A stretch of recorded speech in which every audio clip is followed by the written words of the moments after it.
Je voudrais saluer tous les auteurs et écrivains guinéens à Conakry qui seront présents aux 72 heures du livre. Je suis Ninos Ngwama, auteur et écrivain africain du Congo-Brazzaville, présentement à Conakry, et je suis là pour les 72 heures du livre avec aussi bien évidemment l'appui de notre éditeur, mon éditeur qui est l'Harmattan Guinée. Je profite de saluer monsieur Sansi Kaba. Mon intervention au niveau de 72 heures du livre serait axée sur la formation des écrivains. Parce que les écrivains sont des bons auteurs, des bons orateurs, des bons auteurs, des bons penseurs, mais sur du papier. Et la plupart d'entre eux ont des difficultés à avoir un public. Comment se faire un public? Parce que beaucoup d'écrivains n'arrivent pas à vendre. S'ils ont vendu trop d'exemplaires de leurs livres, c'est 100 livres, c'est 200 livres. Moi, j'en ai vendu jusqu'à 10 000, 15 000 exemplaires d'un seul titre. Et des œuvres qui ont été aussi traduites dans certaines langues. Comment se faire un public? Comment un auteur, un écrivain peut se faire un public? Ça va être la thématique, parce que les écrivains devraient se faire de plus en plus un large public, comme les chanteurs.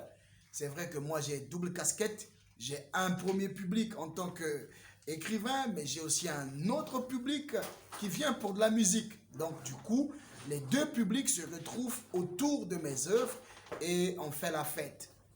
Mais ça va être un moment très important. Nous partagerons autour des questions liées sur la vie de l'auteur, la vie de l'écrivain et le public. Où devrait-il trouver des personnes qui devraient acheter son livre ou ses livres? Comment devrait-il créer une communauté des lecteurs de ses livres? Et comment l'écrivain devrait aller dans les milieux scolaires? Comment faire qu'un auteur soit attendu par des universitaires comme par la grâce de Dieu, nous le sommes devenus? Nous allons dans les universités et dans tous les pays où nous allons, les universités nous accueillent. Pourquoi? Parce que nos livres arrivent là, nos livres sont lus là et la communauté estudiantine s'est créée autour de nos œuvres et ça se passe très bien dans les lycées, les universités, mais aussi dans les administrations publiques, des personnages importants qui peuvent toutefois faire partie de la communauté de vos lecteurs. À côté de ça, nous parlerons aussi de l'écrivain face aux médias. Publier un livre, c'est bien, mais communiquer autour de son œuvre, c'est aussi mieux. Et beaucoup d'écrivains ont des difficultés à être à la hauteur de répondre aux questions. Ils sont beaucoup hors sujet. Parfois aussi, ils sont hors sujet quand il s'agit de répondre aux questions et ils ne donnent pas assez de vie, de goût ou d'engouement à leur public pour acheter les livres. Et la plupart des dédicaces sont mortes. Quand vous venez à une cérémonie de dédicace, l'auteur lui-même il est crispé et il n'a pas un grand public. Et à côté de ça, il est à court de mots lorsqu'il doit expliquer de son propre livre. Soit c'est votre livre ou bien vous l'avez emprunté. Soit c'est vous qui l'avez écrit ou bien quelqu'un vous a aidé à l'écrire. Donc, il y a toutes ces questions que nous allons défendre durant les 72 heures du livre et ça va être très bien.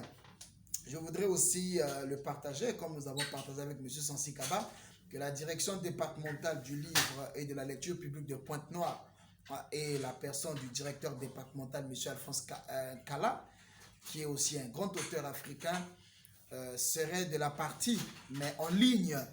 Et il y a aussi la communauté des écrivains avec des grands auteurs, notamment l'ambassadeur du livre, l'ambassadeur des livres américains au Congo, M. Darcy Massengo, qui sera aussi avec nous en ligne. Il y a Kalis Mikala Moutinga, directeur général du groupe international Coach en scène, écrivain et poète, qui sera avec nous en ligne. Il y a Arnaud Dizimitamona, président de l'Association nationale des écrivains chrétiens du Congo, qui sera en ligne. Nous avons aussi Carley Mamboula, directeur de l'Institut Académie, Génération Académie des leaders, si je ne me trompe pas, qui sera avec nous aussi en ligne. Il est aussi auteur. Nous allons avoir Madame Mélodie Bouéa, autrice, qui sera aussi avec nous en ligne. Ils seront nombreux à partir de Brazzaville, Dolisie, Punkaï et Pointe-Noire. Ils seront avec nous ensemble durant les 72 heures du livre. Nous croyons que Monsieur Chevry Diaz, qui est un grand opérateur culturel qui détient la clé même des médias, de la culture au Congo au niveau des médias, qui est le conseiller culturel du ministre de la Culture, au cabinet du ministre de la Culture. Je crois que vous allez relier l'information pour faire de telle sorte que ce qui se fera à Conakry, que ce qui se fera, que nous soyons vraiment en direct, en contact, parce que c'est un événement à ne pas rater. Je regrette que mes confrères écrivains congolais ne soient pas venus, parce que l'information est arrivée très tôt, très tard plutôt, et donc ils n'ont pas pu s'organiser pour prendre des billets, ainsi de suite. Mais la prochaine fois, nous allons être là si Dieu le veut. Pour le reste, nous continuerons à nous battre pour le livre, parce que le livre, c'est le professeur le plus présent et le plus permanent que nous puissions avoir. Donc toutes les personnes qui pensent que le livre a sa place, c'est pour nous l'occasion d'investir, de mettre nos moyens, de créer les conditions de visibilité du livre, mais aussi de nos auteurs. Les auteurs ne sont pas comme des chanteurs qui sont connus en cours de route. On passe nos auteurs parce qu'on ne les connaît pas physiquement. Mais il est temps de donner à nos auteurs l'occasion d'être face au public, d'être face aux étudiants, d'être dans des cérémonies, des entrées littéraires dans toutes les nations, ainsi de suite. Ça va être très, très, très important. Et ne faisons pas que le livre soit une question réservée aux politiciens. Comme au Congo, où pour être écrivain, il faut être ministre. Mais l'écrivain peut être quelqu'un de moyenne classe ou de basse classe, mais il a de l'inspiration.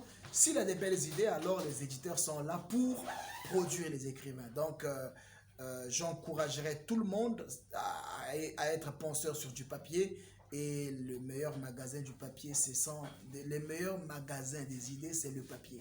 Donc, mettons nos idées sur du papier et tout ira très bien. Cette série des émissions a été réalisée par le groupe international Coach Enseigne. Vous pouvez le trouver sur notre télévision Ninos Ezekias TV et sur Internet, sur YouTube. Vous allez suivre toutes ces interviews en intégralité et vous allez suivre toutes nos interventions durant les 72 heures du livre, quelquefois en direct sur Facebook Live, groupe international Coach Enseigne, mais aussi vous allez les avoir directement sur notre chaîne Ninos Ezekias TV. Pour le reste, nous faisons un coucou à tous ceux qui nous aiment, ceux qui nous lisent et ceux qui nous écoutent. À très bientôt.